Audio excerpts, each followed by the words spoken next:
le monde, moi c'est Chantal et bienvenue sur ma chaîne La Pipite est jaune. Aujourd'hui je vous fais mon book haul de l'automne. Donc j'ai à peu près une vingtaine de livres à vous présenter et j'ai quasiment honte. Je regarde la pile à côté de moi puis ça n'a juste aucun sens, donc je vais commencer tout de suite. Sinon ça finira plus, donc on va commencer avec les partenariats.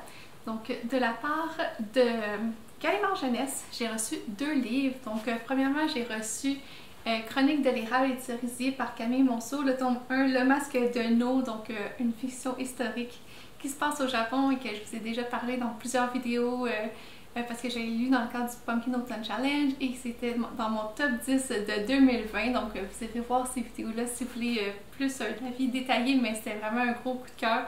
Si vous aimez le Japon, là, je pense que vous pourrez aimer ce livre-là. Et un autre coup de cœur aussi, c'est un album jeunesse qui s'appelle Le Talisman du loup par Myriam Daman et Nicolas Girard, illustré par Julia Sarda, qui est une illustratrice extraordinaire que j'adore. Un album jeunesse aussi chez Gallimard et que je vais garder, que je vais chérir toute ma vie parce que j'ai vraiment aimé l'histoire avec un loup, un peu de fantastique, avec beaucoup d'amour et de bienveillance, et honnêtement c'était vraiment une superbe lecture. Maintenant, de la part de Lucien Rousse, j'ai reçu Partenington par Stéphanie Perron, le tome 1 Lidané. Ici on est plus dans du steampunk young adult avec un aspect un petit peu paranormal, j'ai envie de dire. Et aussi de la part de l'autrice, donc encore chez Lucien Rousse, mais c'est pas la maison d'édition qui me l'a envoyé cette fois-ci, c'est vraiment l'autrice Véronique Blanchet qui me l'a envoyé, et c'est le tome 1 de Scarlett, Le Faucheur d'âme, un livre que j'ai vraiment adoré, qui était dans mon top 10 de 2020. Ici on est plus dans la fantasy médiévale avec des créatures hybrides et des créatures fantastiques et plein de concepts de magie et d'herboristerie que j'ai vraiment adoré, que Scarlett est vraiment très très chère à mon cœur maintenant et que le tome 2 va sortir bientôt. Et je pense que je vais m'empresser de me jeter dessus parce que j'ai trop hâte de savoir la suite. Ça aussi, je vous en ai parlé beaucoup dernièrement, donc c'est pour ça que je passe un petit peu vite là-dessus. Ensuite, c'est un nouveau partenariat que j'ai avec une maison d'édition qui me semble assez récente. Donc, c'est les éditions du Bouclier. J'ai reçu 2 de leurs publications.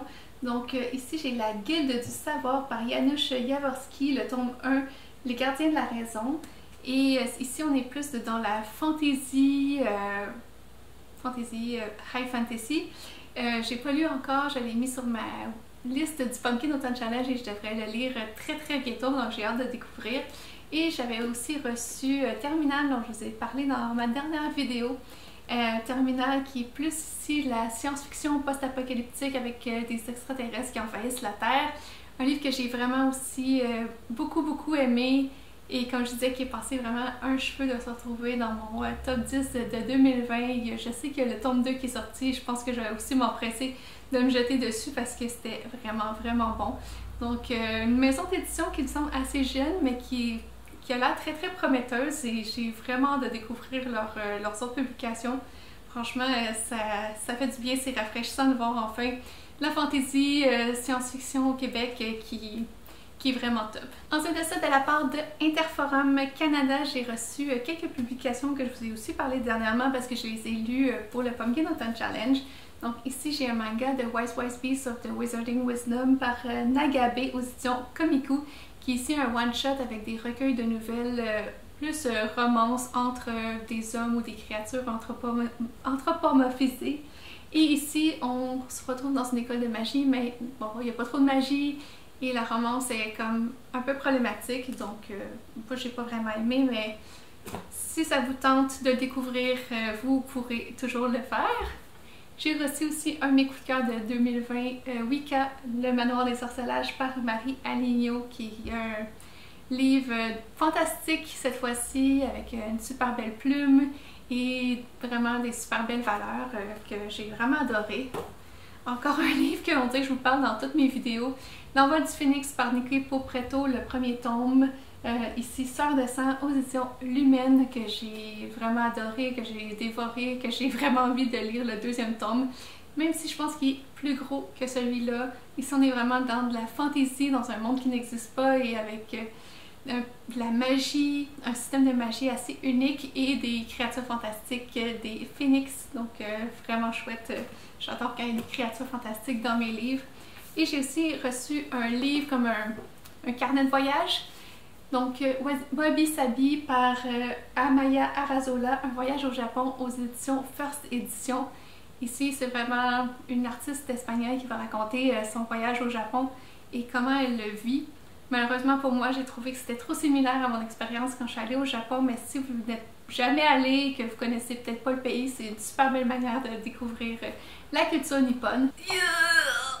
Ensuite de ça, mes achats et cadeaux que j'ai reçus. Oh, le temps qu'on pouvait aller dans des librairies, ça me manque. Dans le temps qu'on pouvait aller dans des librairies usagées, j'avais trouvé un des livres de Robin Hood édité chez Pygmalion.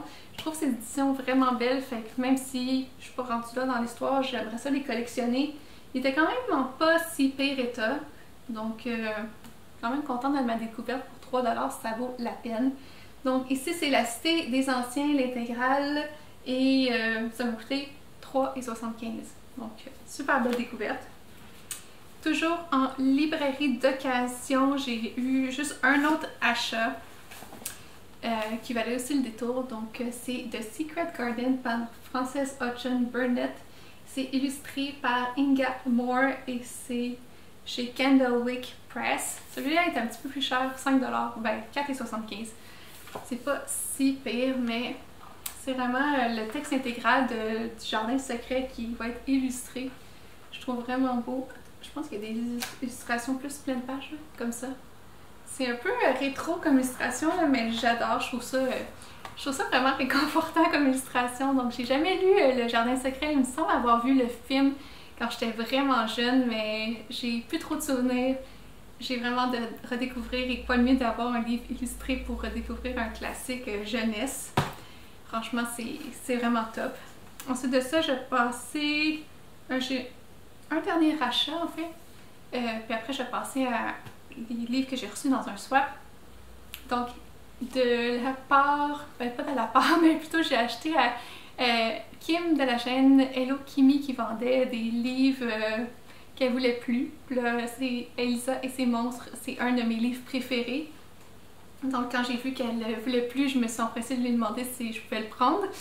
Et elle me l'a gentiment vendu et ce que je savais pas, c'est un hardcover et je suis super contente parce qu'en plus d'être un de mes livres préférés, ça va être juste trop beau dans ma bibliothèque. Ici on est plus sur du contemporain, imaginez-vous, contemporain avec une fille qui a des troubles d'anxiété et qui est un peu victime de son succès sur l'internet et comment elle va gérer ça dans la réalité. Et franchement, encore aujourd'hui, c'est un de mes one-shots préférés et je suis super contente de pouvoir l'ajouter dans ma collection. Ensuite de ça, je vais terminer avec 4 livres que j'ai reçus dans un swap de Booktube Québec. C'est Karine la bouquineuse qui m'avait pigé et il fallait inclure un livre neuf et un livre usagé. Et en plus de ça, elle aussi, elle faisait un on-haul dernièrement.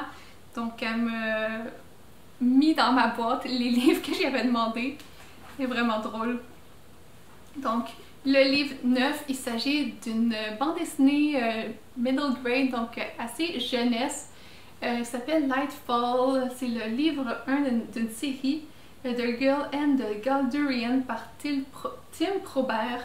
C'est un livre que je connais pas beaucoup, qui se passe à l'intérieur. Ça a l'air fantastique. Ça me faisait penser un peu au film du studio Ghibli, donc j'ai très hâte de découvrir cette bande dessinée-là. En tout cas, elle a l'air d'avoir tout pour me plaire. Et ensuite, pour les livres usagés, ici j'ai un livre que je voulais lire depuis super longtemps. Donc c'est Howl's Moving Castle, et le château de Hurle en français. C'est le premier tome d'une série qui a été adaptée en film au studio Ghibli. Donc on pourrait dire que je parle tout le temps d'eux, mais ils font des super bons films et c'était adapté de ce livre-là. Je pense qu'en français c'était Le Château ambulant. Donc très hâte de découvrir l'œuvre originale. Un autre livre de Diana Wynne-Jones que Karine m'a donné. Là, j'ai fait mes petites recherches, là, mais c'est The Rough Guide to Fantasyland. Et ça se trouve être un livre satirique, un livre qui se veut vraiment humoristique. Dans le fond, l'autrice, elle a mis tous les clichés de fantasy dans ce livre-là, puis c'est un peu comme un guide de voyage comme si tu allais voyager dans un monde de fantasy. Je trouve ça vraiment drôle. Et le dernier et non le moindre, il s'agit de Stardust par Neil Gaiman. Ici j'ai la version illustrée et je pense que c'est le premier tome d'une série. Oh, j'ai comme des confettis qui tombent. Il me reste des confettis du swap dans le livre. Bref, tout ça pour dire que Stardust, c'est un livre que je veux lire depuis super longtemps, puis encore une fois, il y a des super belles illustrations assez rétro, donc j'ai vraiment hâte de pouvoir plonger là-dedans. J'espère que je pourrai trouver les autres tomes si jamais j'aime ça, donc on va voir. Donc ça va être tout pour mon book haul de l'automne. J'espère que c'était pas trop redondant avec mes anciennes vidéos. Je sais qu'il y avait quand même beaucoup de livres que j'ai beaucoup parlé dernièrement, là, mais là, enfin, on va pouvoir passer à un autre sujet. Vous me direz dans les commentaires si vous avez lu un livre que j'ai présenté ou si je vous ai donné envie d'en lire un. Ça me fait super plaisir à chaque fois de le savoir. N'hésitez pas à mettre un petit pouce à la vidéo et à vous abonner, ça me fait super plaisir. Et nous, on se revoit bientôt dans une prochaine vidéo. Et d'ici là, je vous souhaite de bonnes lectures. Bye!